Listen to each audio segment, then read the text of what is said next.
सतलुक आश्रम के ट्रस्टी और प्रवक्ता महेंद्र दास हमारे साथ हैं, इनसे बात करेंगे। महेंद्र दास जी, हाई कोर्ट ने आदेश जारी कर दिए हैं, नॉन अवेलेबल अरेस्ट वारंट जारी किए हैं संत रामपाल जी के, और वो 10 तारीख तक उन्हें अरेस्ट करने के आदेश हुए हैं, क्या कहेंगे? ऐसा महाराज जी अस्वस्थ हैं, सोचते ही हम खुद कोर्ट में चले जाएंगे। पहली बात तो ये है।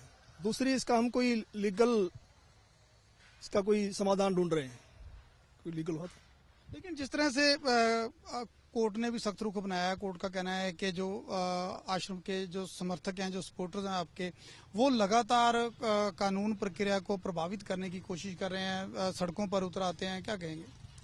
क्योंकि हमारे साथ अन्याय हो रहा है और कुछ जज, वैसे तो मैं बताना चाहूँगा आपको, हम भारत के संविधान की और न्यायपालिका की पूरा सम्मान करते हैं, लेकिन कुछ वरिष्ठ जज हैं जो पक्षपाती हैं, वो हमारे साथ रंजिश नहीं काट रहे हैं। क्योंकि हमारे भक्तों ने कुछ किताबें लिखी हैं उनके लिए, सच बनाम झूठ, न्यायालय की गिरती गरिमा, उनकी जो पोल है वो खोल रखी है, हमारा कानून क्या बोलता है, ये क्या बोल रहे हैं।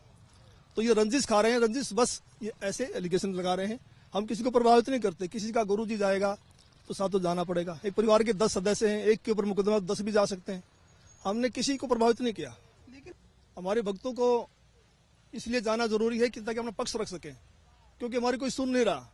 हम कई सालों से चिल्ला रहे हैं, हमने ऑल एमपीज को, एमएलए साहिबान को, सबको हमने लेटर लिखे, किताबें लिखी कि भी हमारे को न्याय दिलवाया जाए, तो हमें न्याय मिल नहीं रहा। फिर लोग जाएं कहाँ? फिर कहीं तो अपनी आवाज सुनाएंगे। हमने कोई तोड़ फोड़ नहीं की, पत्ता तक नहीं तोड़ा, किसी का झगड़ा नहीं किया, और ये अपने विचार व्यक्त करना तो हर आदमी का अधिकार है।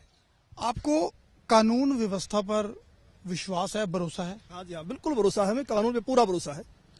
तो फिर अगर भरोसा है तो फिर संत रामपाल क्यों कोर्ट में जो सुनवाई के दौरान वहां पे जा नहीं रहे हैं? बार बार आदेश होते हैं, फिर भी रामपाल जी वहां पे नहीं जा रहे हैं। क्योंकि महाराज जी अस्वस्थ हैं, बीमार चल रहे हैं, ठीक होते चले जाएंगे। तो क्या 10 नवंबर जो तारीख दी गई है उन्हें वहां पेश करने की, तो क्या उससे पहले वो पहुंचेंगे कोर्ट में? अगर स्वस्थ होगे तो जरूर जाएंगे। क्या आप इस जो नॉन अवेलेबल अरेस्ट वारंट है, इसके खिलाफ कोई कानूनी प्रक्रिया का सहारा लेंगे या क्या करेंगे? हाँ, इसके लिए हम कोशिश कर रहे हैं, हमने लीगल सेल को बोला है, उसके लिए कोई रास्ता निकालें, ढूंढे इसके लिए। क्या लगता है कोई राहत मिल पाएगी? उम्मीद तो रात की है, बाकी परमात्मा का मार्ग है, वही करेंगे सब कुछ। ये थे महेंद्र दास, जो ट्रस्टी हैं सतलोक आश्रम के और प्रवक्ता भी हैं। इनका कहना है कि जो संत रामपाल हैं उनकी सेहत ठीक नहीं है, इसी के चलते वो हाई कोर्ट में पेश नहीं हो पाए, और जैसे ही उनकी सेहत ठीक होगी तो वो हर हाल में कोर्ट के सामने पेश होंगे। और साथ ही इनका कहना है कि जो नॉन अवेलेबल अरेस्ट वारंट जारी हुए हैं तो उसके अगेंस्ट उच्च अदालत में जाने की कोशिश करेंगे और कोई बीच का कानूनी रास्ता निकालेंगे। कैमरामैन प्रवीण दीक्षित के साथ निपिंदर सिंह ब्राड, एबीपी न्यूज, बरवाला।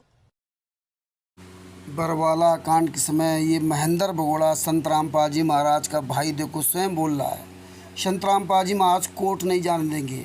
आज 2024 में क्या कहा जा रहा है? संत रामपाल जी महाराज अपनी मर्जी से जेल गए हैं, अपनी मर्जी से जेल से बाहर आएंगे। संत रामपाल जी महाराज के सभी केसों की पुस्तक ज्ञान अमृत एवं सडन का 20 नाम पुस्तक पढ़ी है, इसमें सभी केसों का जजमेंट दिया हुआ है। ये मूर्ख संगत इतनी जल्दी भूल जाती है, अपने ही गुरु को दोगला साबित करे इस मैनुअल आरएसएस गुंडों के चक्कर में, सतलोक आश्रम गुंडों के चक्कर में। ये वीडियो देखो, समझो, सुनो और सब तक शेयर करो।